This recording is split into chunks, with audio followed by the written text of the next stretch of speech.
Mayor Andrew GINTHER and I walked through the neighborhood to talk progress and problems, like his ongoing public feud with the Fraternal Order of Police. They're frustrated by the fact that they've been calling the shots. And, you know, even when I met with the FOP president, they wanted to go about a very traditional collective bargaining process. And I said, this is different. If you haven't been paying attention, you know, the community is demanding change and reform.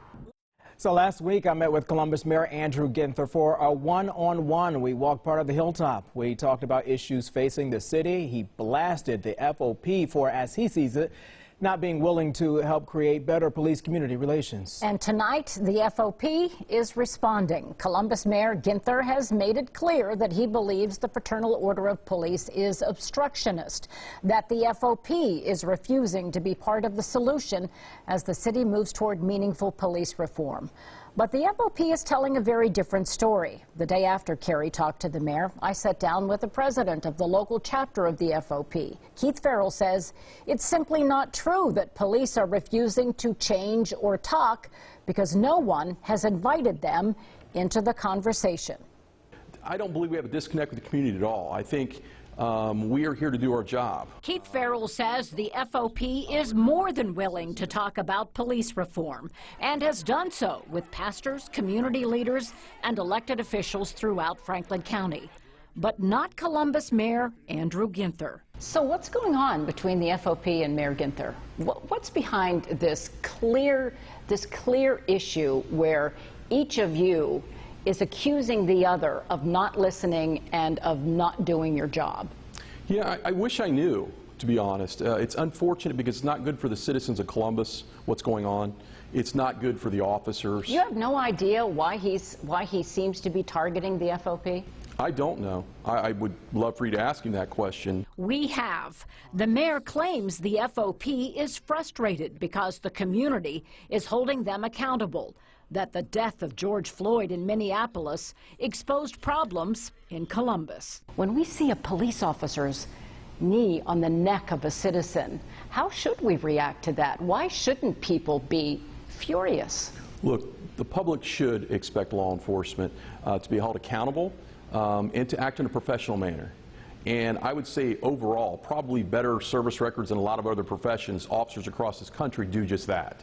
But let me say this, from a police officer perspective, no one dislikes that more than police officers. Farrell says police take an oath to serve and protect all citizens, including those whose businesses were destroyed and cars were surrounded during the George Floyd protests.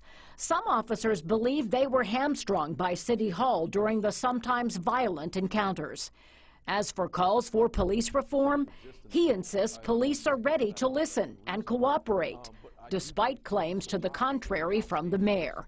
Police in Columbus already get de-escalation and implicit bias training. And I'm very proud of that. Doesn't mean we can't improve.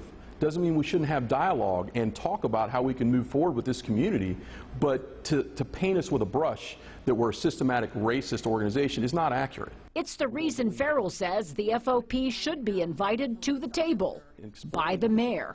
And I think that's where we get understanding and respect for the citizens and for the officers. And I think that's why it's important we're involved in those committees. I don't know why he wouldn't want us to be a part of that.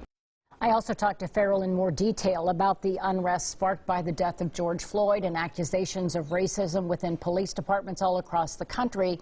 That part of the story at 11, but it's interesting we each get such a different perspective of this divide when you talk to the mayor and when you talk to the FOP. Two different stories. Yeah, and Mayor GINTHER is saying we have a retired police officer at the table and he's representing law enforcement, but the FOP is saying that's not enough. They're saying that they want an active member of the police department. But the point is, they're like apples and oranges. They're talking to us. Yeah. They aren't talking to each other. And I think people at home are going, where do we go from here? Yeah. That's the big question. I agree. And we're going to keep asking those questions. We sure will. We may need to bring them together. Yeah, I think we should try.